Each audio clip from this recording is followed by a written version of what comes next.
Hey everyone, welcome back to Dark Souls. This is Fahad Side from Pixel Icons, and I believe this is episode 21. Last time we revisited the Northern Undead Asylum, and today we're going to go back to Darkroot Garden. I'm wondering if we can actually warp there. If not, which it doesn't look like it, we can just warp straight to the Undead Parish.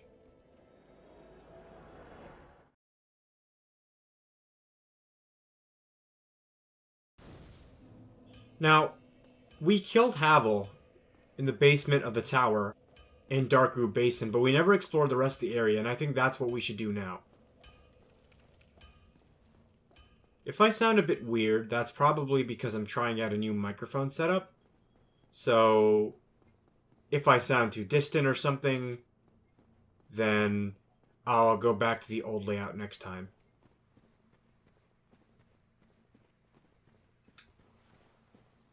I think I already mentioned this, but Darkroot Garden has got to be my favorite area in this game. Simply because of the atmosphere that it invokes. I was trying to sit and contemplate on what my favorite thing about this area is, or why I feel this atmosphere so strongly, and I think that it might be the crickets.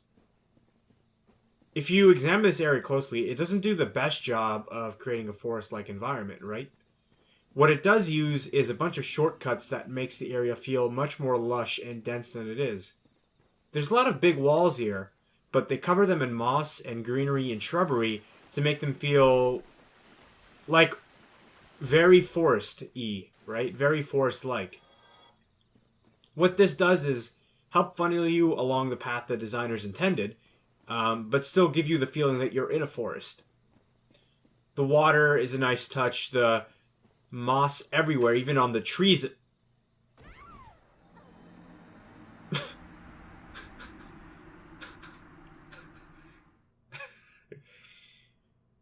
I don't think I made a backup of my save, so why don't we why don't we just keep going? Because no point in restarting for a silly mistake like that. I've got 7 humanity. That's plenty. Just gonna go ahead and reverse hollowing and go back to where I was. Maybe this time I'll watch where I'm going. Beautiful Dark Souls. Even when you're talking about its majesty, it can still kill you. The blink of an eye. Let's warp. Oh. Let's warp to the Undead Parish.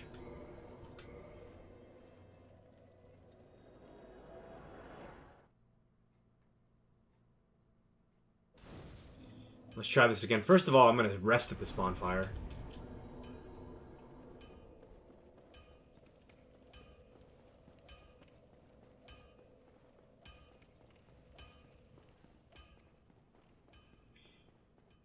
So, where was I? Because of the fact that this game is open world and they have to stream in data to load, there's obviously a lot of shortcuts that they take to make the world feel a lot more realized than it actually might be. First of all, when you come into this place, it's got a very nighttime air to it.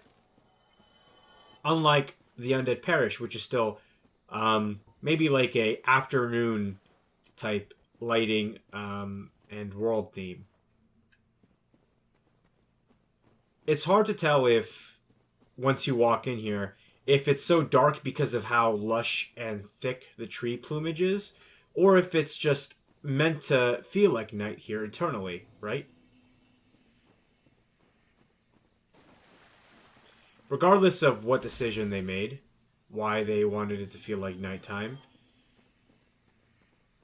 it doesn't really dawn on the player as a problem that time switched so suddenly.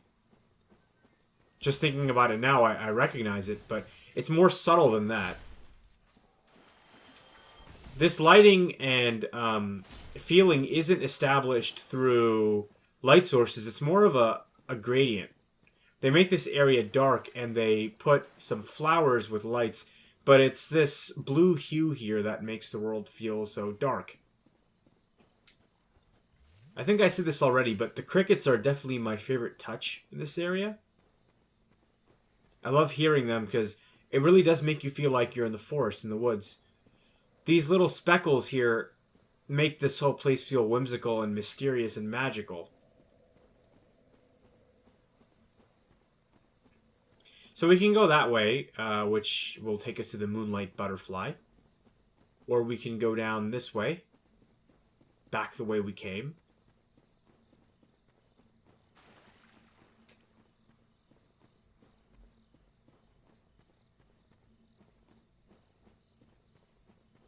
And instead of going back to the parish, we can go up here.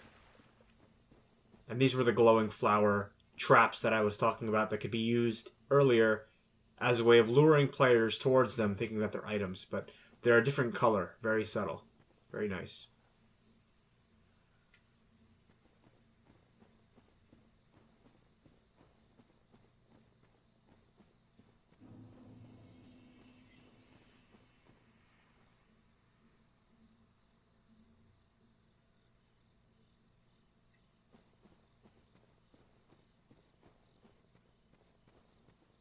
So, let's talk a bit about Lautrec on our way down here, because we really didn't speak about him much. If you remember the Undead Parish, the statue in the Undead Parish of the goddess, right? With the offerings bowl in front of her, and in that offering bowl, when we first arrived, was the soul of a firekeeper. My original theory was that perhaps that goddess is Fina. When we pick up Lautrec's armor, he's considered, or he's titled Lautrec the Embraced. And the armor itself depicts Fina's embrace, hugging Lautrec.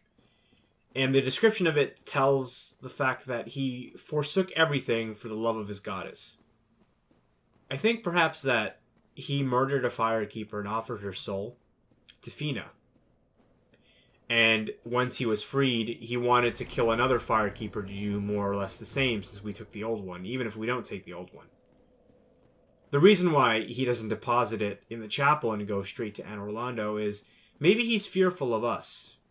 Maybe he wants to wait till we've gone hollow to deposit it. Or maybe this theory is just a theory and that's the big hole that sort of nullifies it all. Some other people think that that statue could be Guinevere's mother or Guinevere herself. It depends on who you ask and what you read, really. That's what's so great about this game, is that there are so many holes in between these story events, in between what is said and what is thought, that the player is the one who has to fill them in. The community tries to come up with what they think to be the story, and it feels like an exercise in tribiology, which is, or rather tribology, which is the study of ruins and like a subset of anthropology and archaeology. So we encountered these crystal golem-looking guys earlier on, right? And that thing firing at us, that hydra. Let's go ahead now and fight them. We're at the point in the game where we can take them out consistently and pretty easily in 2 hits. Darkroot Basin is an area that you're kind of meant to visit and maybe attempt a little bit earlier on. So perhaps we are a bit too powerful for this area in terms of our weapon and whatnot, but it does not matter. The great thing about Dark Souls is its open-ended world design allows you to visit multiple areas that maybe you're not ready for too early, in areas that you can completely skip and come back to way later on if you're having trouble with them.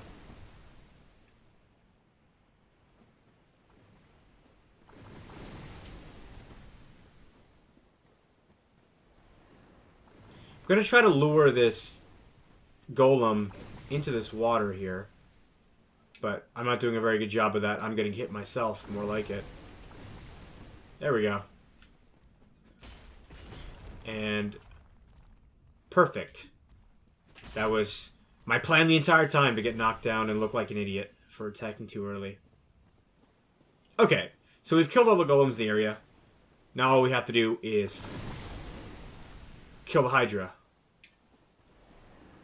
So that's one thing I noticed about the design, is you can't actually use those rocks for cover. And I'm a bit salty about that, because I swear that I remember you could use rocks or things for cover, and I feel like I just died now because of the mistake I made, thinking that I could use that rock for cover. I was just about to comment on the fact that you could use that rock for cover. If I was designing this area, I would definitely allow the player to use the rocks for cover. We can see that, you know, if we get hit by those balls of water, it does a lot of damage to us, so we don't want that to happen. Let's go ahead and go on back up.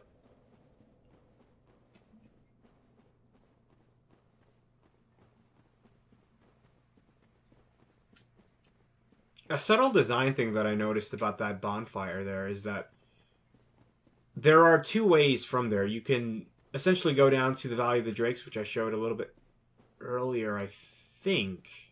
Not exactly sure. Ah, yes, when we were coming out. And when we were coming out of Blighttown. You can go to the Valley of the Drakes, or, alternatively, you can go up here to Darkroot Basin. But the area is just a cave, and there aren't a lot of clues as to which way it goes from where. You just kind of have to memorize it. But if you pay attention to the ground, you'll notice that the ground goes downwards towards the Valley of the Drakes, which is geographically below, and goes above towards the basin, which is geographically above from that bonfire. That's very subtle, and can be missed relatively easily. And if it were up to me, I would probably make it a bit less subtle and put some more clues in the environment. But it's still a small way that they can show you which way goes where without beating it over your head, which is very important, I think.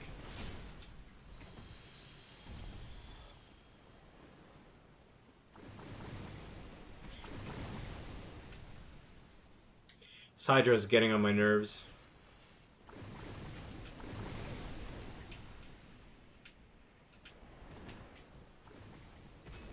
I'm going to be so happy when I kill it later on.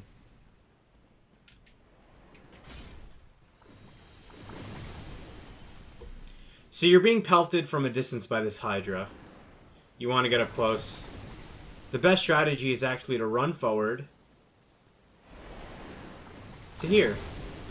And this is where the night set is. Now you don't want to walk too far forward, because if you do, you'll fall off the edge, actually. So let's go ahead and try to fight this hydra. You can see that the water falls off over there.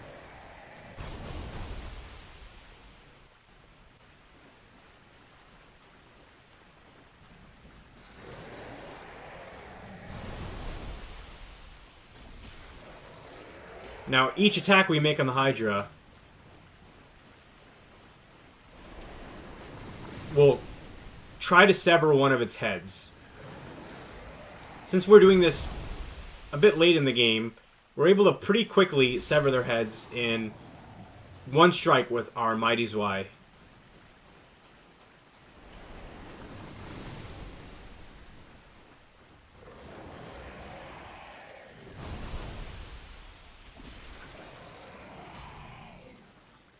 So what's that? 4 heads down?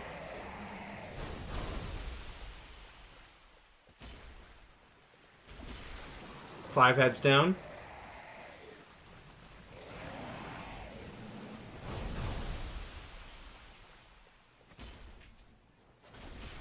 Six heads down.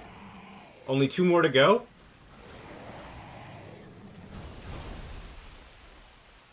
You've got to learn somewhat where the heads will position themselves. And you've got to also try to stay close enough to where the point where they don't fire their water missiles at you.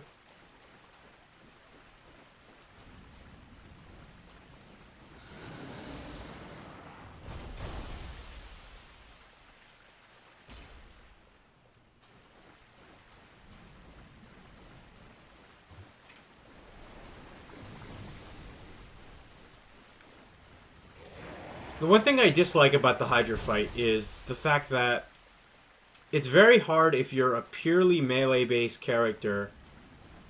And it's not hard due to circumstances like difficulty. It's hard because it's hard to get the hydras to go to a place where you can hit them effectively.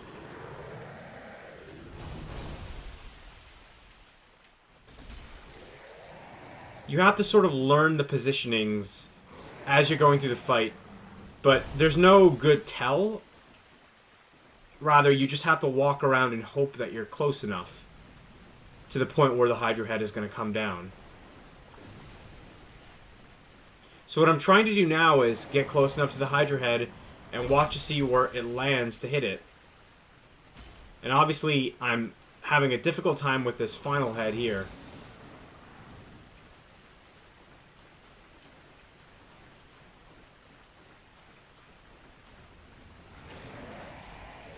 Now, if I was a ranged character, this fight would be considerably easier because all I would have to do is just shoot the head of the hydra.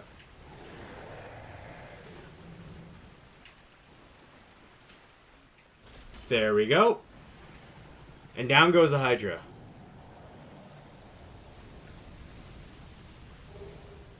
We get the dragon scale and the Dusk crown ring for our efforts. You can see that there's a large waterfall there. And there we see the drop-off. So if we walk into there or past that line, we will die. We go ahead and look at the Dusk crown ring. If I can find it. Grants extra sorcery castings, but halves HP. This magic crown-shaped ring was granted to Princess Dusk of Ulasil upon her birth.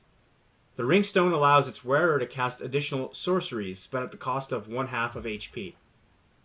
We also got a dragon scale. Reinforces dragon weapons. Dragon scale for reinforcing dragon weapons, peeled from an ancient dragon. A dragon is inseparable from its scales, and the transcendent apostles who seek the perpetuity of the ancient dragons have crossed the very end of the earth to seek this invaluable treasure. If we remember back to what Damal said about those who were seeking to become dragons, this all kind of makes sense. By the way, I'm able to walk fast here because of the ring I have equipped, the rust iron ring. If I take it off, let me show you how fast I would be walking throughout the water. It's very similar to Blighttown, how fast you'd move there. This ring changes your movement speed on uneven footing, which water and poisonous swamps are both considered. Over here, you can see that the lake-like area continues, right? If we look down, we can see that we can walk along most of this area just fine as long as we're careful of where we're standing. I'm going to show you a neat little trick about this area, too. I'm going to quit out of the game here, and I'm going to load back in.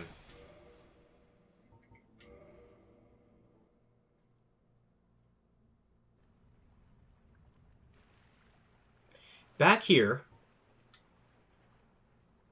there's one of those crystal golems, but he's a golden color.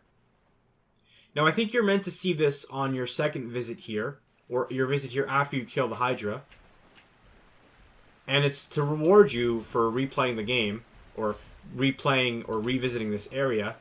But since I know about it, you can easily do it just by quitting the game and coming back, just as you're trading with the crows. And killing that crow, killing that crystal golem reveals this NPC. She's a woman wearing a golden dress with a crown, and she's smiling at us. So, 'tis thou who rescued me. Most gracious, I am deeply obliged. I am Dusk of Ulasil. I cometh from an age long before thine. I cannot stay here for long. So, before I disappear, allow me to ask one thing.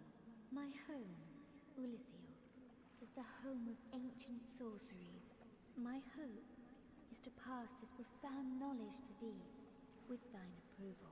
Would this be of assistance to thee? Definitely. My heartfelt thanks. I am pleased beyond words. Then I shout, engrave my signature. If thou art in need, pray summon me from my signature. It seems that my time is done. May the great flames guide thee.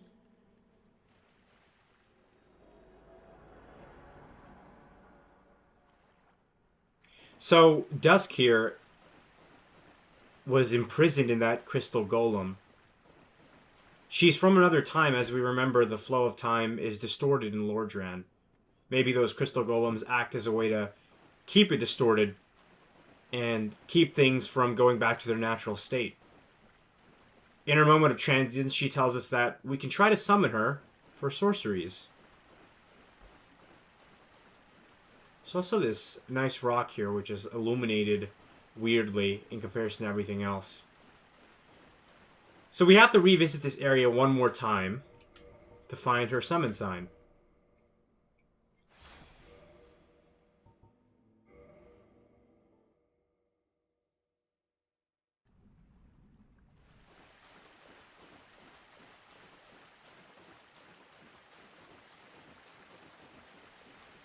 There it is. It's in the water somewhere. You see that? It said touch summon sign. Right there. Wait, what? There we go. I knew I was missing something. I am Dusk of Ulyssiel. It is an honor to see thee again. I shall follow thy wishes. We can summon her to learn the proper bow gesture. And let's keep talking. For a very long time, I was trapped within the crystal golem. From my home I was taken, and banished to a plane of distortion. It was there that thou came to my rescue, long after I had relinquished all hope. So gleeful was I. My faith reneweth.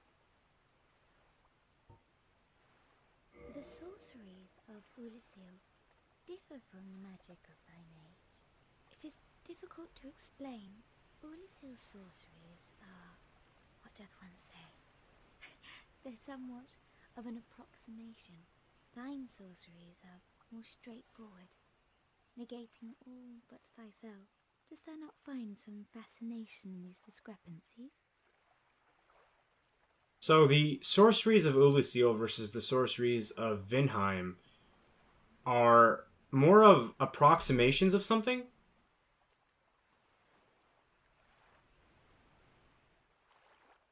Apparently these dragon sorceries are all about the self, whereas these are approximating something.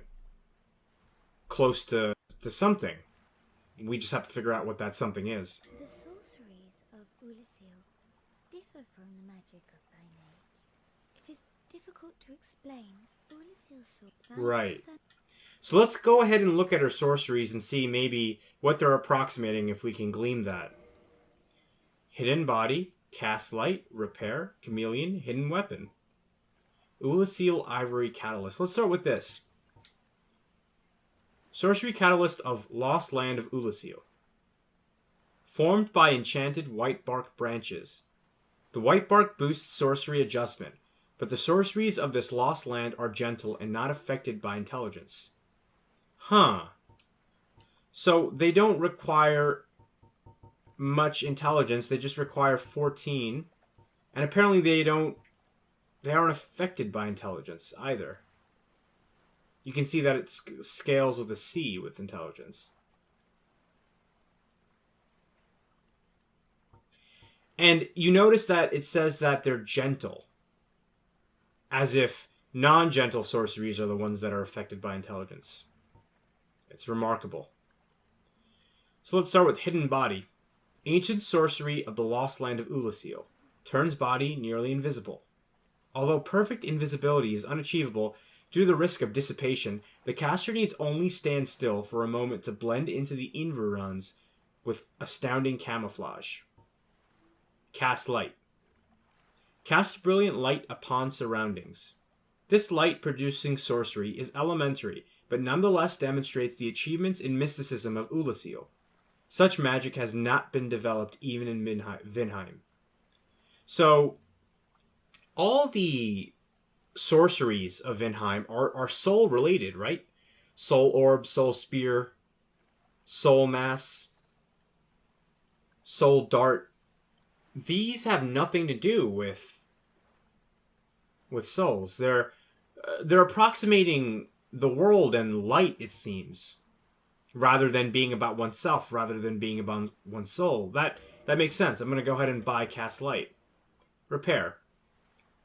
Ancient sorcery, the Lost Land of Ulusil. Repair equipped weapons and armor. This sorcery was a part of everyday life in Ulusil. Its effects resemble repair powder, which must not have found its way into the culture of this lost land. We keep having or seeing these references to Ulusil being a lost or ancient land. It makes you wonder what happened to it. Chameleon. Ancient sorcery of the lost land of Ulusil. Transform into something inconspicuous. A separate stealth spell from Hidden Body. A skilled stealth sorcerer must be aware of his or her surroundings and of which objects are prime candidates for imitation. This essentially turns Dark Souls PvP into prop hunt. A lot of times an invader will invade a person who uses Chameleon, and then they'll have to look for that person who's hiding. Sometimes the invader himself will use Chameleon and make life difficult for the person walking through, making for some pretty comical moments. Hidden Weapon. Ancient sorcery of this lost land of Ulusil. Turns right hand weapon invisible. Not a simple augmentation, making it dependent on the skill of its caster. An example of the capacity of Ulusil sorceries to control light. Exactly, all of these do something with light. And we always thought up to this point that light was the domain of the miracles, the gods, and Lord Gwyn. I want to see if she says anything new after we have bought anything from her. The sorcery, it is Nope. Maybe when we leave? If thou art in need, pray summon me again. I only wish to be of some genuine assistance. May the flames guide thee. Okay, Dusk, thank you. You want to make sure you kill all the golems before you summon Dusk, otherwise she's going to get killed by them. Which is not the best thing to happen. Dusk isn't like a normal NPC. When you summon her, she won't come over to help you and fight for you. She'll rather just give you dialogue options and act as a summonable vendor, which is like the only time in the Soul series that this mechanic comes up. I'm going to go ahead and use the Undead Berg as a way to get back to the bonfire. And I want to return to Laurentius and level up my Pyromancy Glove.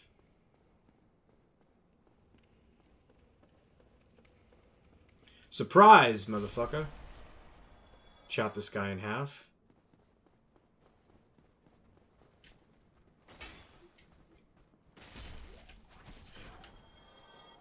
Oh, you're gonna regret that. And you know what? What I might do is take this off and go back to the... not the Russadine Ring, the Ring of the Evil Eye. Couldn't think of the words.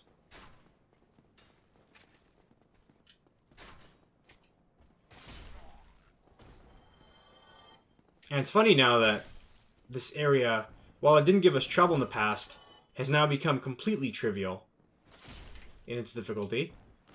Simply due to our damage output and our knowledge of it. And it's more our knowledge of it than the actual damage output. Another thing to mention is the fact that these areas are designed to be navigable front and back. But unlike other games which use that as a crutch for bad level design, the game rewards you for coming backwards through an area by letting you ambush the ambushers. A good way to see this, or games that have tried this in the past but have failed, is to look at the first two Castlevania games. The first Castlevania is like the progenitor of Dark Souls' design. It's all about moving carefully through an environment and knowing when enemies are going to jump out and learning through experience. It's all about being patient. This is achieved using excellent game design and placing enemies very carefully. If you think about the staircase with the two Medusa heads and the knights, for example, that's such an excellent encounter, and that encounter just can't play out the same way on the way back through. The designers of Dark Souls, the people working at From Software, the developers, they know that it's very hard to design an encounter to be playable the same way front as it is back. So instead of instead of allowing or compromising their design so that the design is good both ways, they build it up on one side, and if you come back the other way, it becomes much easier, which feels a bit more fair as you're traveling back and forth to other areas. Now, if you look at Castlevania 2, Simon's Quest, because you were traveling back and forth, the designers kind of spread out the challenges so that there was some on the way there and some on the way back, depending on the way the enemies were placed. Or at least that's how they placed their enemies. This kind of made for a pretty lackluster experience both ways. If they had just focused on making it difficult on the way there, I think the game would have turned out much better. There's a lot of other parallels between Demon Souls and Castlevania 1 and Dark Souls and Castlevania 2 that you can look around on the internet or watch some videos on, because it's actually a pretty well-discovered and researched topic. Let's go talk to Laurentius. Oh, hello there. I'm pleased to see you safe, as always. If you provide the materials, I can teach you pyromancy.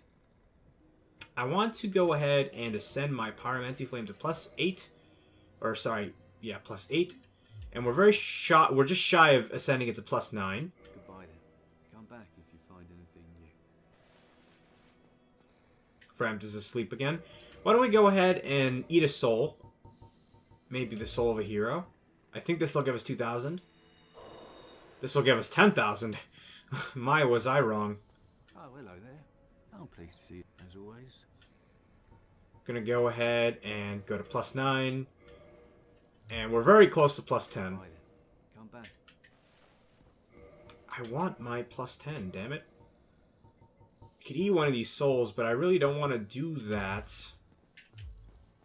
Even though I'm not planning on making any of these boss weapons.